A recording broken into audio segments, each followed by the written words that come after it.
Hola chicos, bienvenidos a la nueva clase. Hoy vamos a hablar con más detalle de los huesos y las articulaciones. Vamos a subir un poco el volumen. Bien. Vamos a empezar con los huesos de la cabeza. Los huesos de la cabeza, depende cuáles se contabilicen, son 22 o 29. ¿Por qué remarco esto? Porque si se cuentan los huesecillos del oído, que son yunque, martillo y estribo de cada oído, ahí estamos hablando de 6 huesitos más. Y si contamos el hueso hioides que se encuentra en el cuello, que es un huesito impar, estamos hablando de un hueso más. Entonces los 6 que corresponderían a los del oído más este hueso hioides constituyen 7 huesos, que sumado a los 22 de la cabeza pueden encontrar en algunas bibliografías que son como 29 huesos que tiene la cabeza. Como les digo, hay bibliografías que hablan de 22 huesos y otras que hablan de 29 según si contabilizan los del oído y el hueso hioides del cuello. Bien, lo que vemos aquí en esta imagen es que el esqueleto o los huesos de la cabeza se dividen en dos, aquellos que pertenecen al cráneo y aquellos que pertenecen a la cara. Entonces dividimos cráneo y cara. Dentro de del esqueleto de la cara vamos a subdividir para su clasificación en el macizo facial superior y el macizo facial inferior. El macizo facial superior va a estar comprendido por el maxilar superior, los palatinos, nasales, que estos son pares, huesos pares. Luego viene el etmoides, el esfenoides y el vómer, que son huesos impares. A continuación, los cornetes nasales superior, medio e inferior, que vuelven a ser pares, uno de cada lado. El unguiso lagrimal, que también va a ser par, huesos pares. Malar o cigomático, que son los que conforman los pómulos, también son huesos pares. Y finalmente, la mandíbula o maxilar inferior, que se va a ubicar en el macizo facial inferior. El único hueso móvil que tiene la cara es el de la mandíbula o maxilar inferior. Es el único hueso móvil y pertenece al macizo facial inferior. Todos los del macizo facial superior son huesos inmóviles. Entonces, los huesos de la cabeza van a alojar los órganos de los sentidos, parte del aparato respiratorio y digestivo y fundamentalmente al sistema nervioso. Entonces, como alojan órganos de importancia, precisamente tienen esta forma como de bóveda, sobre todo la del cráneo, para protegerlos. Entonces, ustedes ven aquí, esto conforma la bóveda del cráneo para proteger sobre todo el sistema nervioso. Y aquí tenemos los huesos de la cara. Este es el macizo facial superior y este es el macizo facial inferior conformado por el único hueso móvil que es el maxilar inferior. Estos huesos son de tipo irregulares, son huesos planos, algunos también pueden ser cortos y huecos, como en el caso de los senos paranasales. Bien, entonces ahí tenemos el primer hueso que vemos en la bóveda del cráneo, es el hueso frontal. Parte de ese hueso frontal conforma también el techo de las órbitas de los ojos. Luego tenemos el hueso frontal, es un hueso impar. Fíjense acá del lado lateral tenemos otro hueso que es par en este caso, que son los parietales, uno de cada lado. Luego tenemos el occipital, que también vuelve a ser un hueso impar, y el hueso temporal, uno de cada lado, que también vuelve a ser par. O sea que tenemos parietal y temporales como huesos pares, frontal y occipital como huesos impares. Esto conforma la bóveda del cráneo. Dentro de la cara, del esqueleto de la cara, vamos a tener, fíjense, los huesos nasales, o propios de la nariz, uno de cada lado. Aquí, esto que ven aquí es parte del vómer, que es un hueso impar y que conforma, junto con la lámina perpendicular del etmoides, el tabique nasal. Estos que ven aquí a los costaditos son los cornetes, acá se ven los inferiores y los medios, aquí estarían los superiores, pero lo tapan los huesos nasales. Estos son los cornetes, que están uno de cada lado de la nariz, pero el tabique está conformado por la lámina perpendicular del hueso etmoides y el vómer.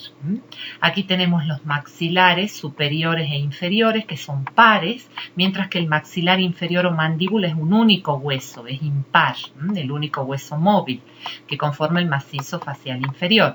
Pero los maxilares superiores son pares y están unidos por una sutura, fíjense aquí, debajo de la nariz. Aquí tenemos los cigomáticos o malares, que son los que conforman los pómulos. Aquí lo vemos de costado. Bien. Y el esfenoides, que conforma, ya lo vamos a ver en la base del cráneo, el esfenoides tiene una forma como de mariposa, está por atrás de las órbitas, y aquí vemos de esta vista lateral una parte del esfenoides. Bien.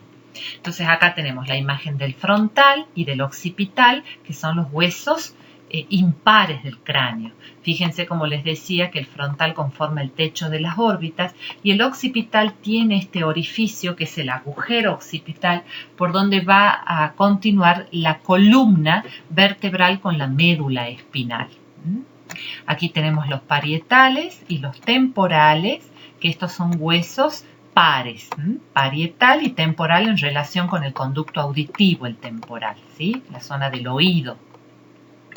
Y aquí tenemos lo que yo les decía, el esfenoides, que tiene esa forma como de mariposa negra, que tiene las alas mayores, las alas menores, que son estas que ven aquí, tienen una hendidura que se llama silla turca, donde va a sentar la famosa glándula hipófisis, y después las apófisis pterigoides.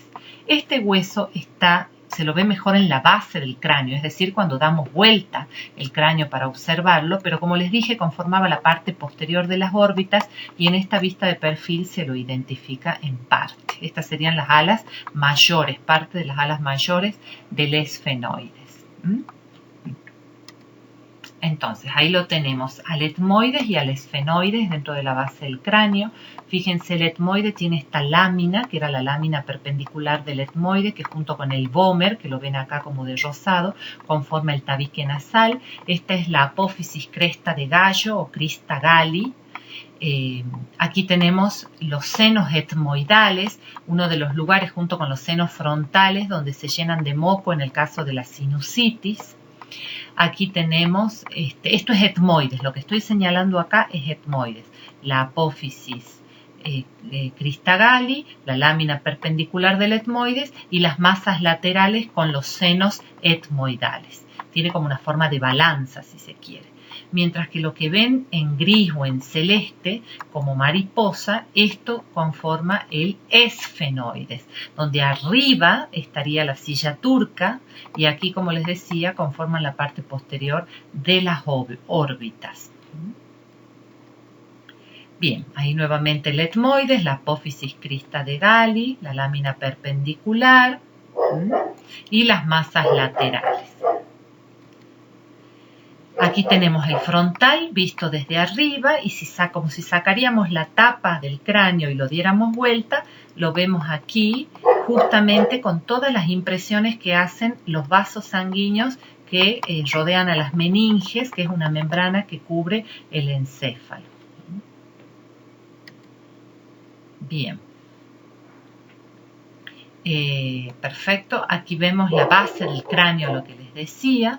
La base del cráneo es como si yo sacaría la tapa del cráneo, donde está el frontal, los parietales y el occipital, sacaría toda esa tapa y a continuación, al sacar esa tapa, veo lo que queda en el fondo del cráneo, ¿sí?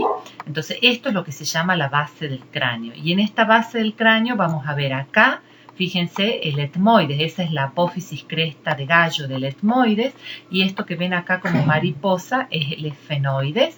Acá está la silla turca donde va a sentar la glándula hipófisis, y aquí atrás el agujero occipital que va a continuar con la médula espinal. Muy bien, y ahora esto es como si lo viéramos por debajo, es decir, a la base del cráneo también la damos vuelta, entonces ahí vemos el maxilar superior, los palatinos, maxilares superiores palatinos que conforman el paladar, y tenemos los dientes, el agujero occipital. Esta es parte de la articulación entre el atlas y el occipital. Acá tenemos el hueso cigomático que conforma los pómulos, y acá tenemos un montón de orificios como el agujero redondo mayor, el agujero oval, el agujero redondo menor, por donde van a entrar y salir vasos y nervios, ¿sí? Los pares craneales. Bien. Las fontanelas, si ustedes recuerdan la clase pasada, hablábamos de que los huesos del cráneo no estaban todos soldados porque tenían que adaptarse al canal del parto. Entonces tenían unas membranas que permitían que los huesos cabalguen unos sobre otros para poder salir por el canal del parto, por un lado, y por otro lado, como el sistema nervioso crece durante los 5 primeros años de vida, los huesos también tenían que permitir el crecimiento de la cabeza, por eso es que los niños en proporción son más cabezones, por decirlo entre comillas, que la persona adulta, porque tiene mayor desarrollo de su cabeza en relación con el resto del cuerpo. Hasta los 5 años, donde ahí sí se van soldando estas membranas por osificación de endomembrana, que eso lo vimos la clase pasada. Entonces ahí tenemos esas fontanelas. La anterior se llama mayor o bregma, la posterior se llama menor o lambda. También tenemos a los costados la mastoidea y la esfenoidal. Algunas de estas se cierran al año y otras llegan a terminar de soldarse hasta los 5 años, cuando termina el crecimiento del sistema nervioso. Aquí nuevamente vemos estas membranas como permiten que se vayan cabalgando los huesitos uno sobre otro para adaptarse al canal del parto. Por eso también les decía la clase pasada que muchas veces los niños nacen con el cráneo como si tendrían alguna suerte de hematoma, y en realidad no es otra cosa que un hueso cabalgadito sobre otro que con el paso de los días se va a ir acomodando.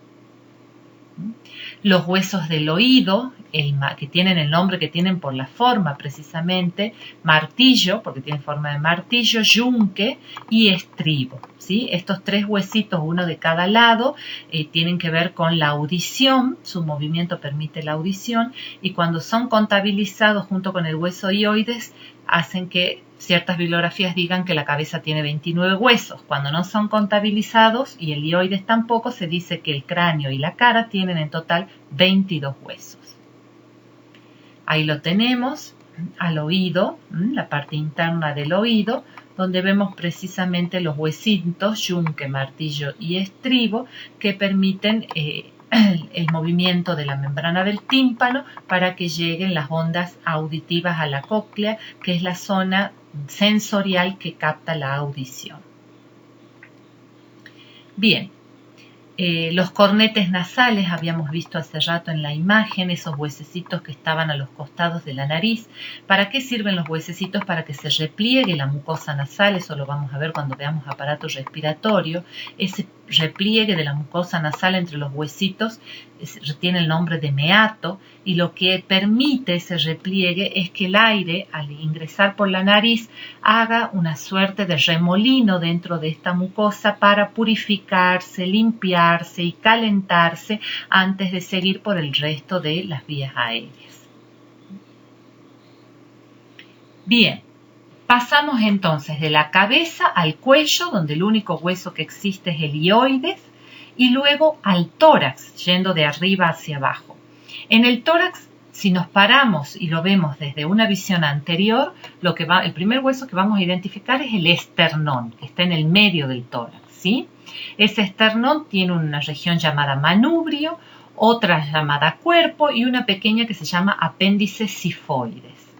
Del manubrio van a tener articulación con dos huesos, uno de cada lado, que son las clavículas, que se las identifica arriba, la parte más superior del tórax, y que tiene también una unión con el acromión de la articulación del hombro.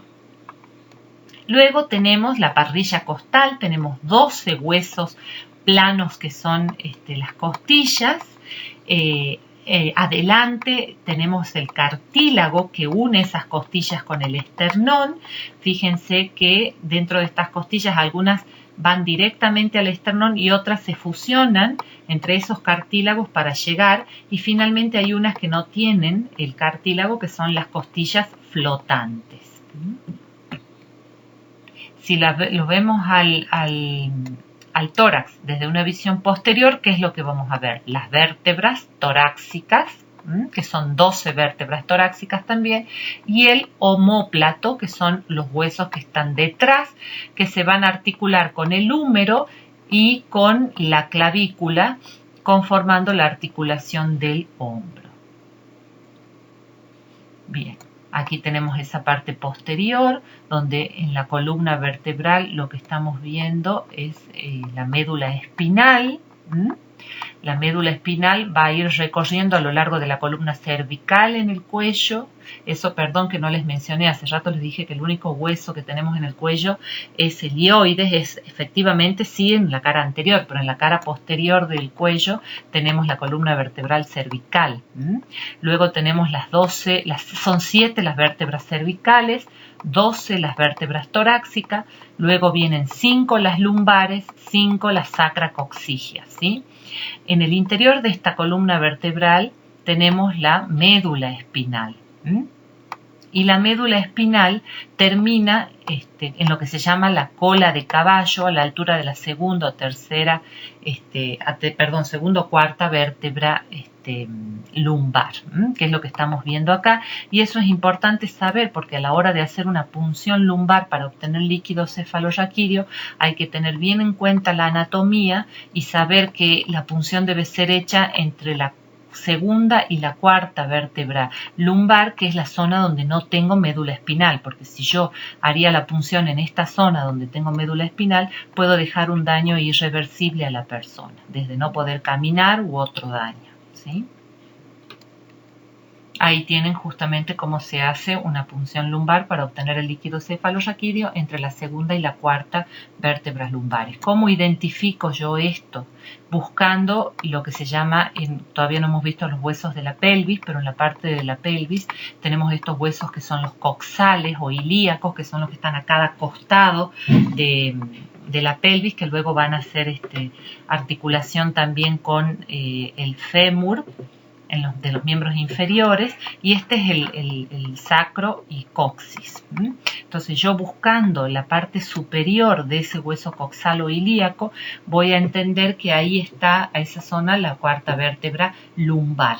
Subo un poquito más y ahí tendré aproximadamente la tercera, y ahí sería lo ideal de hacer la punción, como lo ven ahí.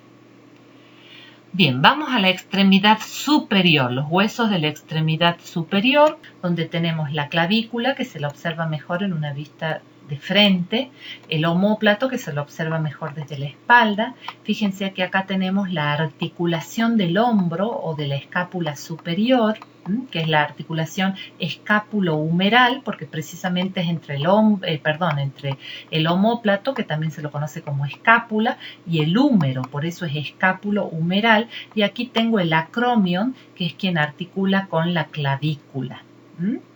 La cabeza del húmero, que es este hueso del brazo, va a articular con la cavidad glenoidea del omóplato o escápula, y esto que ven en celeste es el cartílago, que es un cartílago de tipo hialino, que es el cartílago articular. Entonces aquí tengo el húmero, y en el brazo voy a tener dos huesos, que son el cúbito y el radio.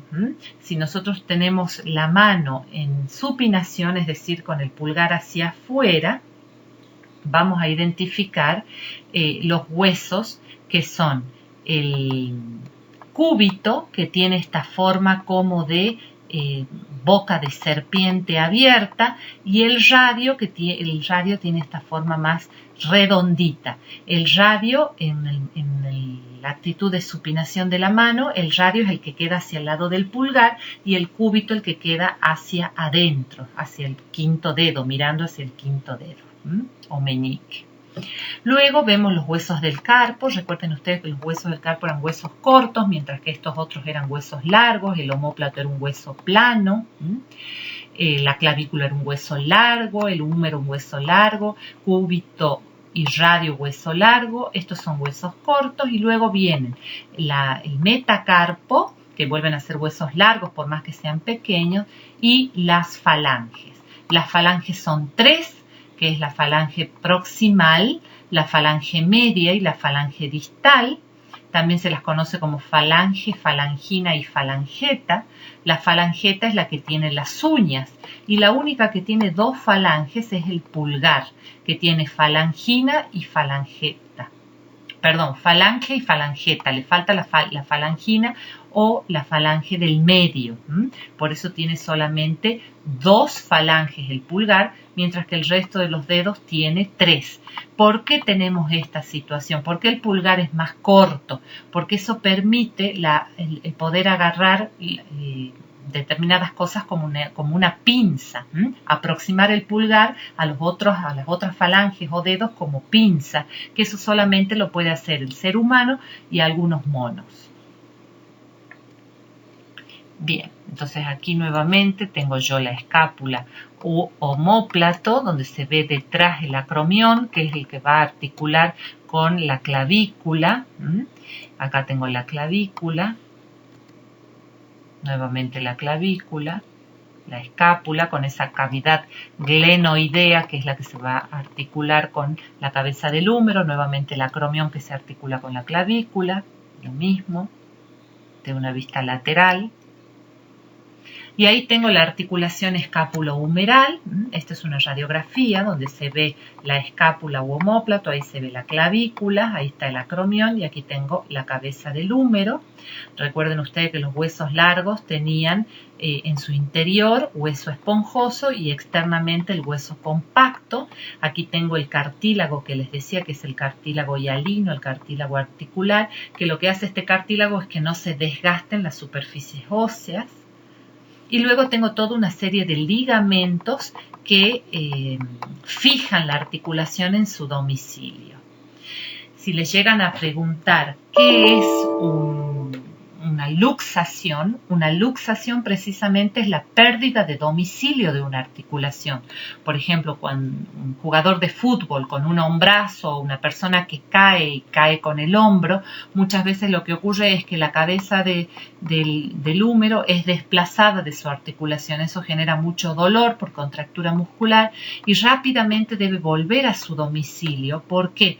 Porque la articulación se nutre del líquido sinovial que hay en su interior. Entonces, si pierde el domicilio, no se va a poder nutrir. El cartílago se nutre por imbibición de ese líquido articular. Por eso, rápidamente hay que reducir la articulación a su domicilio cuando hay una luxación. Bien, acá tenemos el húmero con la cabeza del húmero y la parte distal del húmero que se va a articular con el cúbito, que yo les decía que tenía esa forma como de boca de serpiente, y el radio, los dos huesos del brazo, del antebrazo, perdón, los dos huesos del antebrazo. El hueso del brazo es el húmero, del antebrazo, cúbito y radio.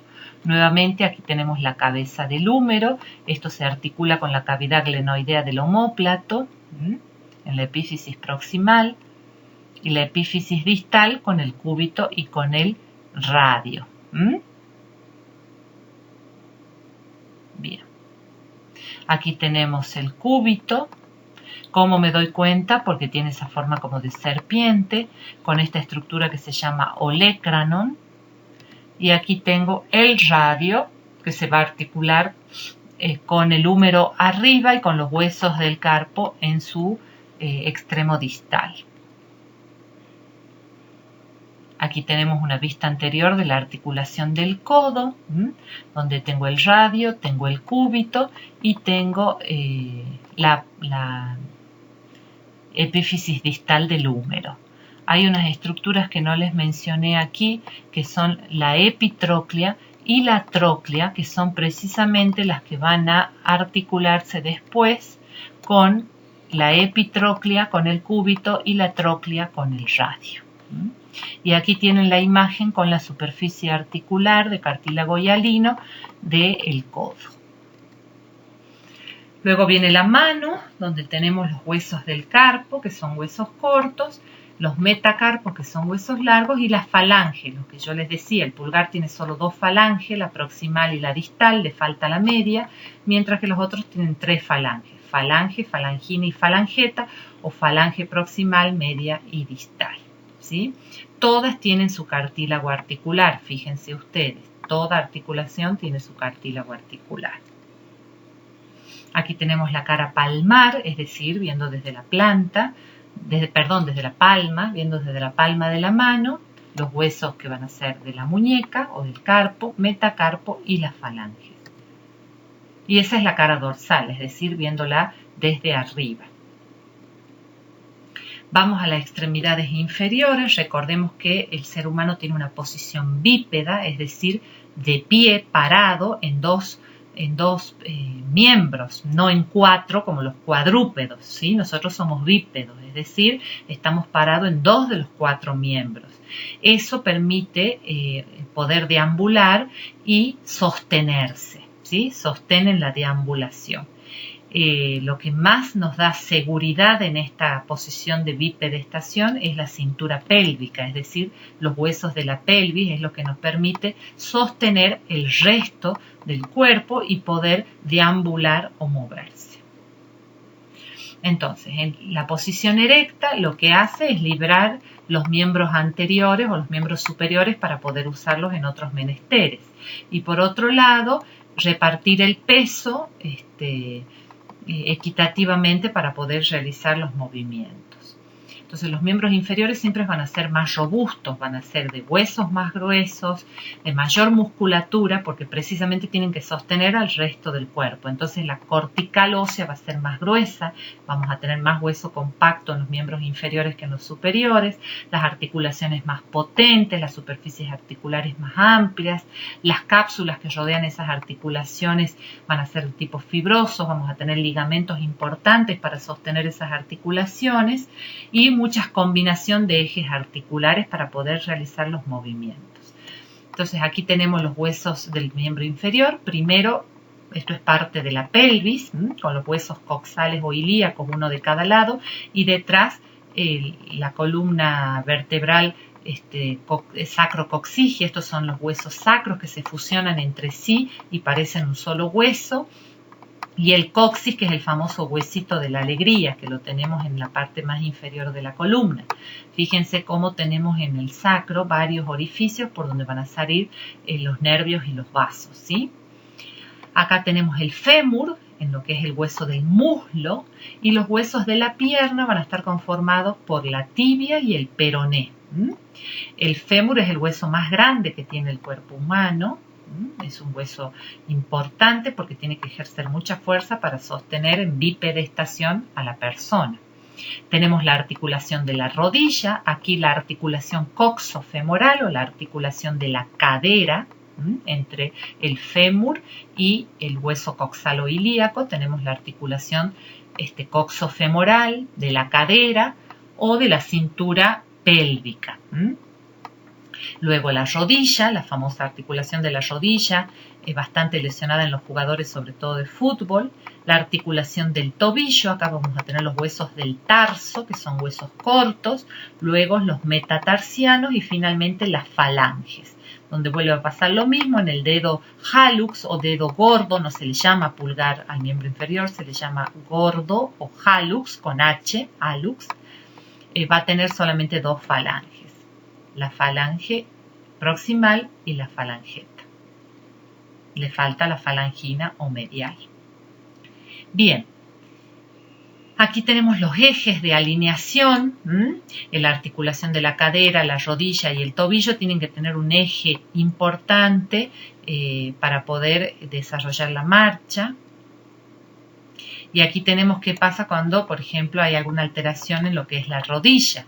Esta es una alineación normal, pero fíjense, cuando yo tengo alguna alteración en los ángulos de los ejes de la rodilla, puedo tener las rodillas hacia afuera o en paréntesis, eso se llama genu varum, o las rodillas hacia adentro, eso se llama genu valgum.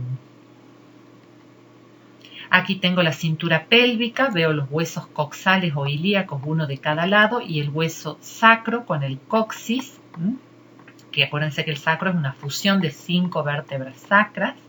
Entonces aquí voy a tener todo lo que es los huesos de la pelvis que me van a proteger los órganos de esa zona. El coxal, a su vez, se subdivide en 3 sectores. El ilion del coxal, el isquion del coxal y la zona del pubis, la sínfisis del pubis que va hacia adelante. Justamente la zona del isquion es la que va a tener que ver con la articulación coxofemoral. El isquion del hueso coxal con la cabeza del fémur. Y aquí tenemos el sacro, que son esas vértebras sacras, fíjense ustedes, con los discos intervertebrales, pero cómo están fusionadas en un solo hueso y los agujeros por donde salen los vasos y nervios. Aquí tenemos la articulación coxofemoral, las articulaciones sacroilíacas, es decir, entre el sacro y los coxales de cada lado, y la del sínfisis del pubis. Esta es una articulación que en el caso de las mujeres se va abriendo un poco para el momento del parto. Todas tienen sus ligamentos para sostener sus articulaciones en domicilio. La diferencia entre la pelvis de una mujer y la de un varón es precisamente que la de la mujer es más ovalada, ginecoide, para permitir el albergar el bebé y luego la posibilidad del parto. Y aquí tenemos una radiografía donde vemos precisamente las articulaciones sacroilíacas, la sínfisis del pubis y la coxofemoral. El fémur es, como les dije, un hueso largo, el más grande del cuerpo. El fémur tiene una cabeza en su extremidad proximal, un cuello, lo que se llama el trocánter mayor. Aquí tengo la cabeza, el cuello, el trocánter mayor, acá dentro el trocánter menor, luego la diáfisis y finalmente en la epífisis distal voy a tener la tróclea femoral, que la vemos en esta posición, y por la parte posterior y por delante los cóndilos femorales, que son los que me van a permitir la articulación de la rodilla. Acá lo mismo, aquí vemos en los cóndilos que después van a estar rodeadas por cartílagos y vamos a tener entre ellos los meniscos. En la pierna tenemos la tibia, que es un hueso más grueso, y el peroné, que es un hueso más finito. La rótula, que es un hueso que se encuentra también en la rodilla, y una membrana que me une la tibia con el peroné. Ahí tengo la articulación de la rodilla, que era lo que yo les decía, los cóndilos femorales van a estar rodeados de cartílago. Acá tengo los ligamentos, el famoso ligamento cruzado, los meniscos, que es un cartílago también importante, fibroso, que me separa el fémur de la tibia. Acá lo estamos viendo. Aquí tenemos también cómo se observa mejor la rótula, que era este huesito, los meniscos y aquí los ligamentos que permiten la extensión y la flexión de la rodilla. Acá tenemos una resonancia que nos permite ver los meniscos. Esta es la tibia, el peroné y estos son los cóndilos femorales. Lo mismo, aquí vemos lo mismo, como inclusive pasan los vasos sanguíneos por la zona de la articulación. Y aquí llegamos al pie, donde también tenemos una visión dorsal y una visión plantar de los pies, es decir, visto desde arriba o visto desde abajo, donde tenemos los huesos del tarso, que son huesos cortos, hueso astrágalo, calcáneo. Luego tenemos los metatarsos y las falanges. Recuerden nuevamente que el pulgar tiene dedo gordo, no es pulgar acá, el dedo gordo o hallux tiene 2 falanges, mientras que el resto tiene 3 falanges. Acá tenemos el calcáneo, el hueso del talón, el astrágalo, el escafoides, cuneiformes, cuboides, que son los huesos del tarso. Ahí nuevamente tenemos visión de los huesos del tarso que están separados por esta línea de puntos aquí arriba, y luego por acá tenemos lo que son los metacarpos y las falanges. Metacarpos están acá, perdón, no es metacarpos, metatarsos porque estamos en el pie, y luego las falanges, que tengo 2 falanges en el hallux o dedo gordo y 3 en las restantes. Y nuevamente aquí, en línea de puntos, lo que es parte de los huesos del tarso, que tienen que ver con el talón, luego el resto de los huesos del tarso, los metatarsos y la falange. Acá los respectivos cartílagos. Los tendones en la parte posterior, justamente del talón, tenemos el famoso tendón de Aquiles, que es un tendón bien grueso que ayuda en la bipedestación. Acá lo mismo, vemos los tendones, lo mismo, los músculos y los vasos del pie.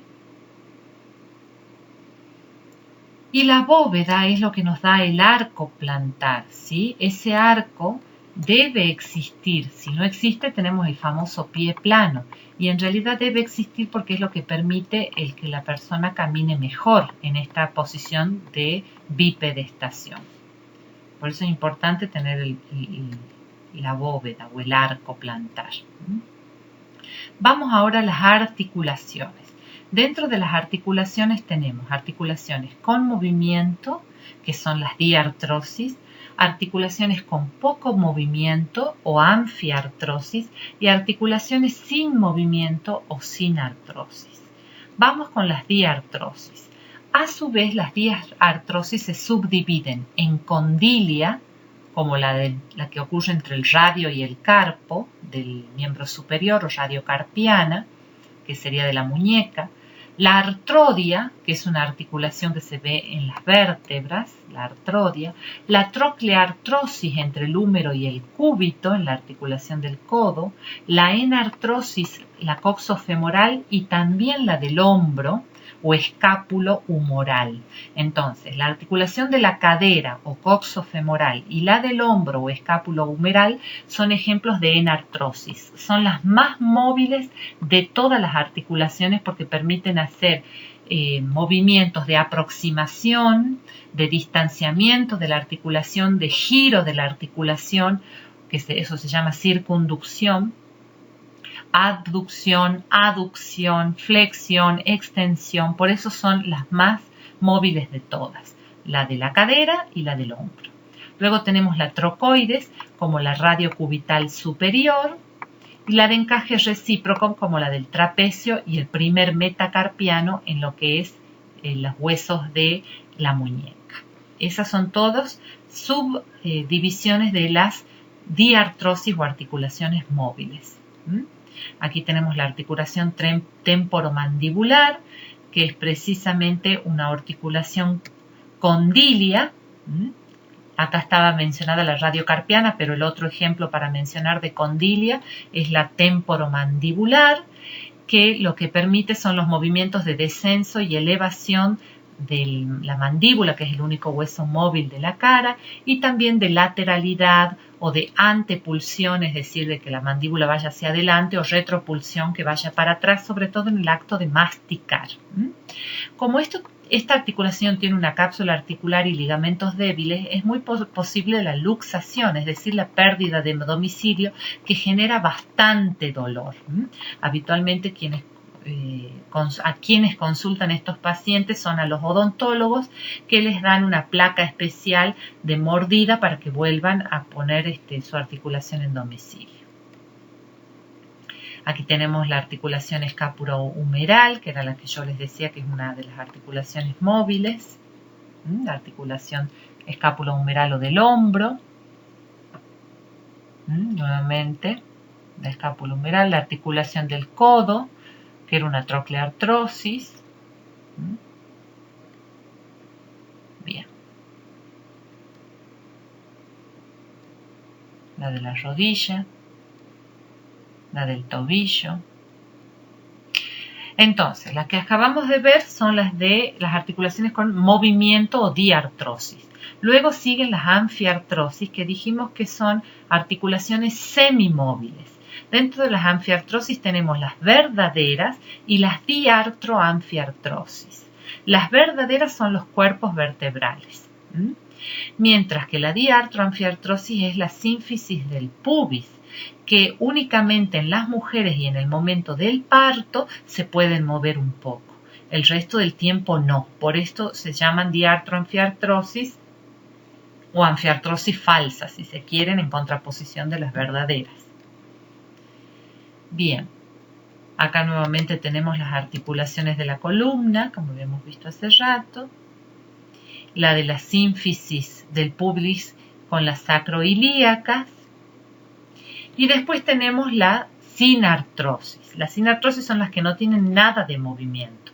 Y ahí tenemos las suturas, también conocidas como sinfibiosis, y tenemos distintos tipos de suturas. Algunas que son armónicas, como los de los huesos nasales, otras que son dentadas, como de los huesos parietales, escamosa, como de los parietales con el temporal, la esquindilesis, como la del esfenoides con el vómer.